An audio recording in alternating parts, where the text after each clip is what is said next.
of Scarlet because I'm falling in love and I am not ready to die. Scarlet fever's killing me.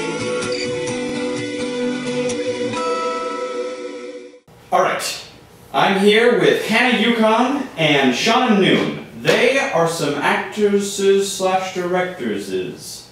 I don't know the proper term. Would you prefer to call yourselves actors or actresses? Actors. Yeah, actors. Okay, I know one person who prefers the term actress, but whatever. You're here representing the Play Festival. Correct. Yep. There's a Play Festival happening. What's the story? Well, there are going to be 6 stories to tell. I'm directing one of them, Shauna's piece. It's called Can't Live With You, Can't Live With You. Shauna will be in one of my pieces called And Likewise. Danny Zellweger is going to be directing the piece. That's the one he's directing, right? Yes. And, what's the other one you're in, the Bible one? The greatest Bible story ever told by Michelle Houle. Yeah. The greatest? Is it the end of the Book of Revelation? Because that's my favorite. When everything just explodes, Great Red Dragon comes out, a bunch of heads, and then he's gonna like eat the woman clothed in the sun. That's exactly what it's about, yeah. Is it really? Yeah. Oh my I thought gosh. that was the sequel. The first part. No. That's the greatest story ever. It's actually, Kind of a farce. of the whole Jesus thing. Yeah. A farce of Jesus? It's a Blasphemy. We've very never heard of that funny before. I'm sorry, what? It's very funny. Oh, is it? Yeah. What's so funny about it? Well, it is a Bible farce of sorts. Everything is told from the point of 2 boys going back in time to save their friend who has been kidnapped by Jesus to go get fast food for Jesus. Now, what kind of fast food would Jesus be eating? Because I don't think most things you'd be able to find at a McDonald's or a Wendy's would be kosher. Well, actually, that's discussed a lot in the piece, the kosher eating habits. But Jesus prefers Wendy's. Oh, really? Yes. That's great. Jesus prefers Wendy's. All right, so these are the pieces. What are some of the other, what are some of the other things that are going on? Any pieces that you recognize as being possibly awesome and exciting? I'm really looking forward to Alex Compe's Jet Boy, Jet Girl. Girl. It's directed by Danny Bilal, and he directed for Race Ed Coast this last semester, and that was pretty sweet. I think all the playwrights involved in this production have been really dedicated to the whole process, and I think that's really important, especially when you have a collaborative piece like this, and everyone's putting their best foot forward and everything like that. So I'm excited for that one, and I'm excited for Shauna's piece to get put up. It's Directed by you. yeah, but it's I mean it's called the Dragon Pussy Mouth piece as of now. Yeah, that's the retitle. That's the retitle. Yes. The unofficial, subtitle, Right. Oh, okay. So I'm really excited for that. It's a piece about family love, Oh, okay. family. So it's a family piece. Yeah, I just want to bring the kids. Yeah, it's No, I'm gonna bring the family kids there. friendly. Don't bring the kids. Don't bring the kids, just think about the kids.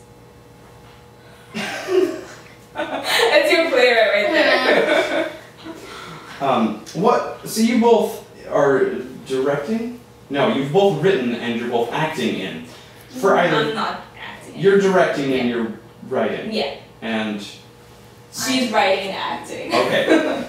So for any of these various things which we've just listed, what are some difficult things or things that you enjoy about these processes?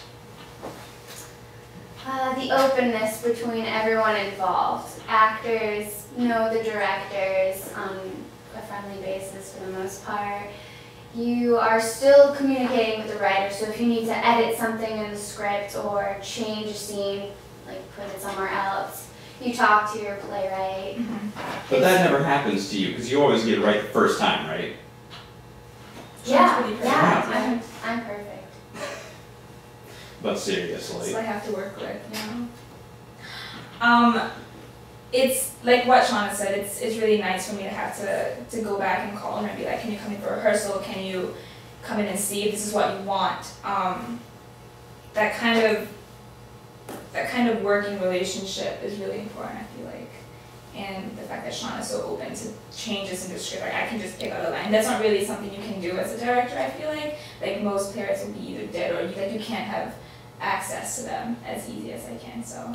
Well, also when they're dead, it's easier to direct, isn't it? Shakespeare puts a lot of words here. I don't think we need this monologue. No, yeah. That's kind of what I already do with her piece. Yeah, she cut out all the good scenes. Sensing some tension. Let's move on to the next question. The history of this play festival. It's produced by Cups or just endorsed by it? And like, what do you know about its past? How much do we know? It's no budget, which is interesting to work around, to say the least. Everything is done by students. The costume class is doing costume work. Light class is doing light and sound. So there's no budget. No one's getting paid whatsoever. And it happens every other year?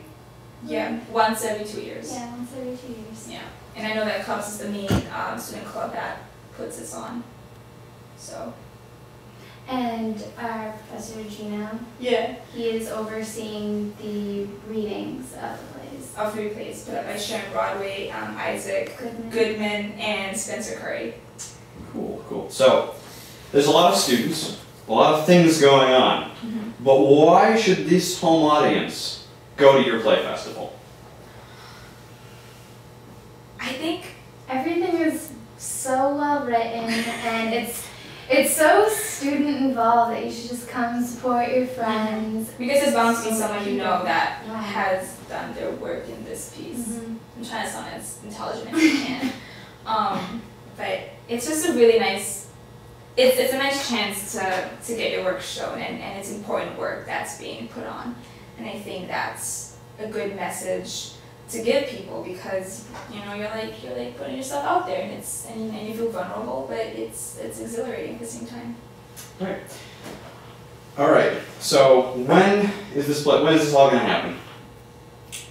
It begins April 11th. I'm pretty sure. April 11th. That's the one that Danny Billow's going to be putting on. Jet Boy Jet Girl, and that runs throughout April. So every week we have 2 shows being put on, like alternating days. Yeah. So it would be Wednesday, Friday for one show, and then Thursday, Saturday for the other ones. All right. Super. One more question, because people are going to ask me to ask this. Yukon, why'd you drop out of the student council?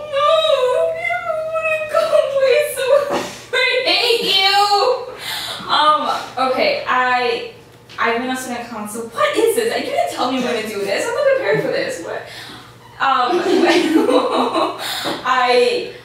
I've been in student council for 2 years. I was the minority representative, and then I was a secretary. And I think my term ends in about a month. And I had to quit because of the play festival.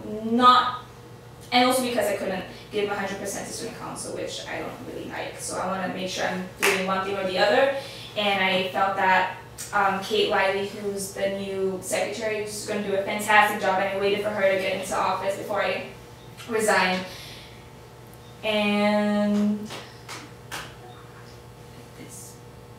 what else do you want from me? That's Hard-hitting questions from CCN News. All right, thank you both for being on the program. Thank you. We'll see you guys around.